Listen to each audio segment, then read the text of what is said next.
റംസാൻ വ്രതം അനുഷ്ഠിക്കുന്നവർക്ക് മാർഗനിർദ്ദേശവുമായി ദുബായ് ആരോഗ്യ മന്ത്രാലയവും മുനിസിപ്പാലിറ്റിയും. നല്ല ഉറക്കവും വ്യായാമവും ഉറപ്പാക്കണമെന്നാണ് ആരോഗ്യ മന്ത്രാലയത്തിന്റെ നിർദ്ദേശം. അമിതമായി കൊഴുപ്പും പഞ്ചസാരയും അടങ്ങിയ ഭക്ഷണ സാധനങ്ങൾ ഉപേക്ഷിക്കണമെന്നും മുനിസിപ്പാലിറ്റി നിർദ്ദേശിച്ചു. 12 മണിക്കൂറിലധികം നീണ്ടു നിൽക്കുന്നതാണ് ദുബായിലെയും മറ്റ് എമിറേറ്റുകളിലെയും റമദാൻ വ്രതസമയം. വ്രതമെടുക്കുന്നവരുടെ ആരോഗ്യം ഉറപ്പാക്കാനുള്ള നിർദ്ദേശങ്ങളാണ് ആരോഗ്യ മന്ത്രാലയവും ദുബായ് മുനിസിപ്പാലിറ്റിയും നൽകുന്നത്.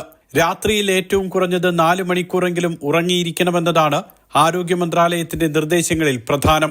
അരമണിക്കൂറെങ്കിലും വ്യായാമം ചെയ്യണം. തടി കുറയ്ക്കാനും കൊഴുപ്പ് കളയാനും ശ്രമിക്കുന്നവർക്ക് ചുരുങ്ങിയത് 1 മണിക്കൂർ വ്യായാമം ചെയ്യാം. ജലാംശം ധാരാളമുള്ള ഭക്ഷണ സാധനങ്ങളും പഴവർഗ്ഗങ്ങളും കഴിക്കുക. മത്സ്യത്തിന്റെ ഉപയോഗം കൂട്ടുക. കശുവണ്ടിയും ബദാമും പോലുള്ള നട്ട്സ് ഉപയോഗിക്കുക തുടങ്ങിയ മാർഗനിർദ്ദേശങ്ങളും ആരോഗ്യ മന്ത്രാലയം നൽകി. വൈറ്റമിൻ ഇ അടങ്ങിയ ഭക്ഷണ സാധനങ്ങൾ കൂടുതലായി ഉപയോഗിക്കണം. രാത്രിയിൽ അമിതമായി ഭക്ഷണം കഴിക്കരുതെന്നും കാർബോഹൈഡ്രേറ്റ് അടങ്ങിയ പാനീയങ്ങൾ ഉപേക്ഷിക്കണമെന്നും മന്ത്രാലയം നിർദ്ദേശിച്ചു.